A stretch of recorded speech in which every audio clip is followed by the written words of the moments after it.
Lo que acaba de pasar entre Boston y Filadelfia no fue un simple cambio de cromos. Fue un divorcio tóxico que Boston intentó ocultar hasta el último segundo.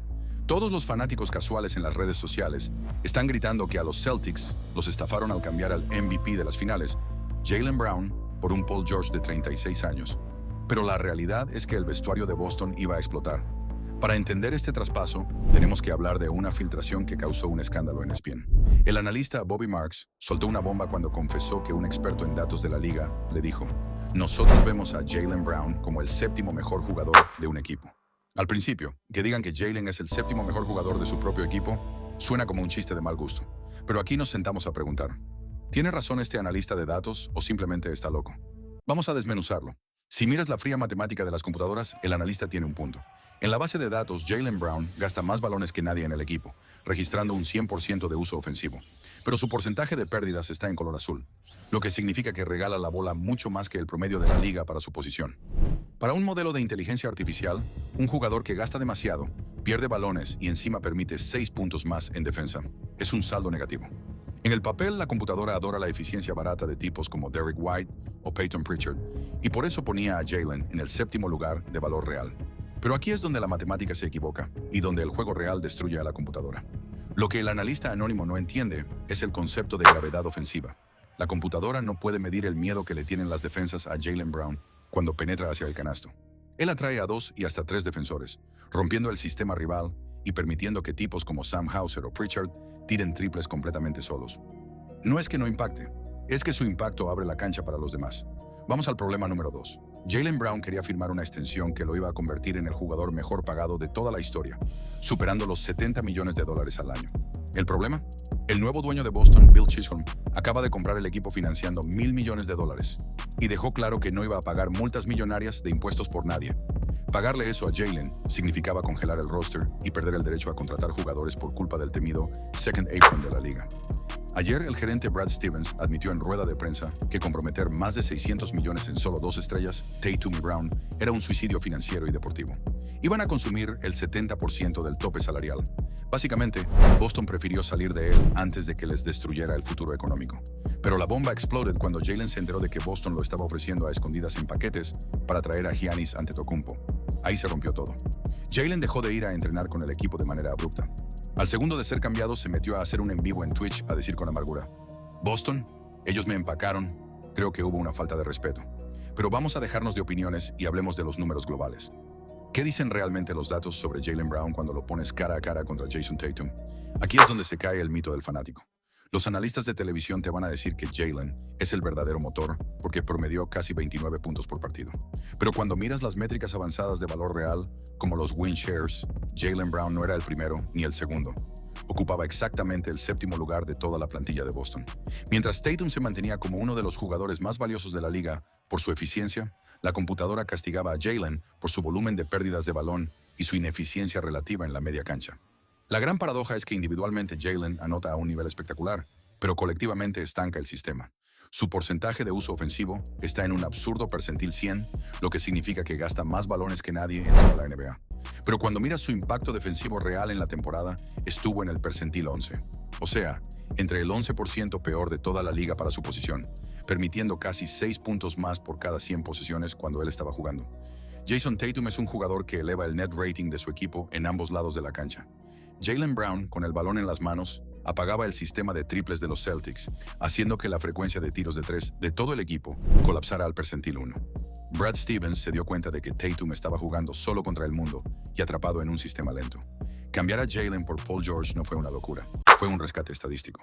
Desde que Jaylen Brown llegó a Boston, los Celtics tienen un récord de 90 victorias y 36 derrotas en los partidos en los que él no jugó. Eso equivale a un porcentaje de victorias del 71,4%. En las últimas 3 temporadas, el récord sin Brown fue todavía más impresionante. 36-6, lo que equivale a ganar el 85,7% de los partidos. Manteniendo ese ritmo durante una temporada completa de 82 partidos, Boston habría ganado alrededor de 70 encuentros. También apareció otro dato muy citado.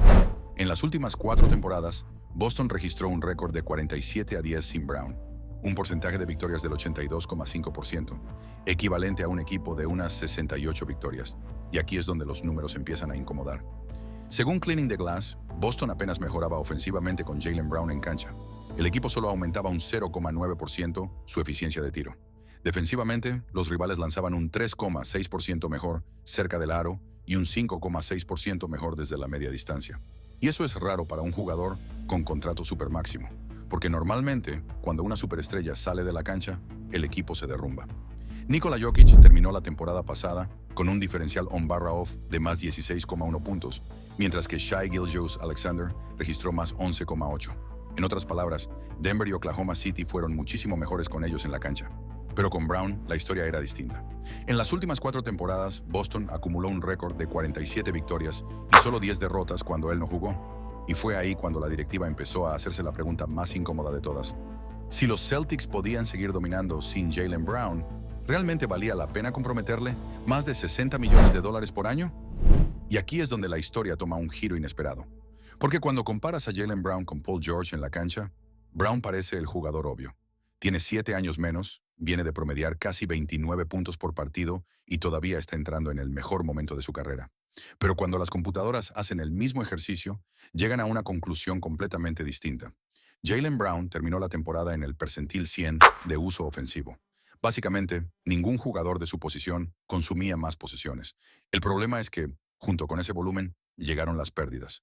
Su porcentaje de balones perdidos cayó hasta el percentil 26, mientras que Paul George terminó en el percentil 67. Y la diferencia se vuelve todavía más brutal en defensa. Mientras Brown registró un impacto defensivo desastroso, ubicándose apenas en el percentil 11 y permitiendo casi 6 puntos más por cada 100 posesiones, Paul George se mantuvo en el percentil 81. A sus 36 años, seguía siendo uno de los aleros más eficientes para alterar el ataque rival. La ofensiva cuenta una historia parecida. Con Brown en la cancha, Boston anotaba apenas 0,2 puntos extra por cada 100 posesiones. Con George, Filadelfia mejoraba en 4,6 puntos. Y mientras el sistema ofensivo de los Celtics se volvía cada vez más dependiente del aislamiento de Brown, George seguía encajando en una estructura basada en mover el balón y generar triples. Pero aquí aparece la paradoja que vuelve este traspaso tan fascinante. Porque Paul George parece ganar la batalla estadística en casi todos los frentes, salvo en uno: la disponibilidad. George tiene 36 años y solo disputó 37 partidos la temporada pasada. Jaylen, en cambio, jugó más del doble. Y esa es la pregunta que Brad Stevens tuvo que responder cuando decidió pulsar el botón del traspaso. ¿Qué vale más? ¿El jugador más joven, explosivo y capaz de cargar una ofensiva entera? ¿O el veterano que, según la analítica, encaja mejor en el sistema, pero cuyo cuerpo ya no le permite estar en la cancha todas las noches? Porque si la NBA se jugara en una computadora, Boston probablemente ganó este intercambio. Pero el verdadero problema no está en Boston, está en Filadelfia. Porque cambiar a Paul George por Jaylen Brown no significa simplemente traer a un jugador más joven, significa reconstruir toda la ofensiva. Y aquí aparece el primer problema. El balón no alcanza para todos. Joel Embiid terminó la temporada con un uso ofensivo del 33%, ubicándose en el percentil 99 de la liga. Tyrese Maxey explotó hasta el percentil 81, y Jaylen Brown llega desde Boston con el dato más extremo de todos. Percentil 100 con un 36,6%. Ningún alero de la liga consumía más posesiones que él. Paul George funcionaba en Filadelfia porque aceptó un papel secundario. Su uso ofensivo cayó hasta el percentil 91, muy por debajo del de Brown. Pero Jaylen nunca ha jugado de esa manera. Si Filadelfia quiere integrar a Brown sin cambiar nada, tendrá a 3 estrellas acostumbradas a monopolizar la ofensiva. Embiid, el eje absoluto del sistema. Maxey, que explotó la temporada pasada. Y Brown, que viene de gastar más posesiones que cualquier otro alero de la NBA. La matemática es sencilla. Alguien tendrá que sacrificar tiros. Y entonces aparece la pregunta más incómoda de todas. ¿Quién? Porque Joel Embiid seguirá siendo la primera opción. No solo porque sea el mejor jugador del equipo, sino porque toda la ofensiva gira alrededor de él. La verdadera batalla será entre Tyrese Maxey y Jaylen Brown. Y aquí es donde Brown entra en territorio desconocido. Durante años compartió la cancha con Jason Tatum, un jugador que muchas veces prefería crear para sus compañeros. Pero Maxey no juega así. Maxey necesita el balón para atacar, correr y generar ritmo. Por primera vez en su carrera, Jaylen Brown podría verse obligado a aceptar algo que siempre intentó evitar: convertirse en la tercera opción ofensiva de su equipo. Pero no todo son malas noticias para Filadelfia. Los números muestran que Paul George y Brown son jugadores completamente distintos. George era un creador secundario mucho más eficiente, protegía mejor el balón y encajaba con naturalidad en un sistema basado en mover la pelota. Brown, en cambio, cambia por completo la identidad del equipo. Filadelfia sería más explosiva, más agresiva atacando el aro y mucho más peligrosa en transición. El problema es que también dependería más del aislamiento y de las decisiones de Brown con el balón. Y ahí está el verdadero dilema para Filadelfia. ¿Vale más tener al jugador más joven, explosivo y capaz de anotar casi 30 puntos por noche? ¿O es más importante mantener un sistema ofensivo equilibrado alrededor de Embiid y Maxey? Porque cambiar a Paul George por Jaylen Brown no sería simplemente cambiar nombres.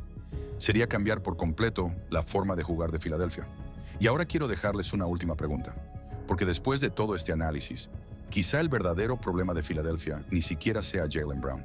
Si Brown termina llegando y tiene que compartir el balón con Tyrese Maxey y Joel Embiid, ¿qué harían ustedes? ¿Mantendrían el proyecto tal y como está o se atreverían a cambiar a Embiid para construir el futuro alrededor de Maxey y Jaylen Brown?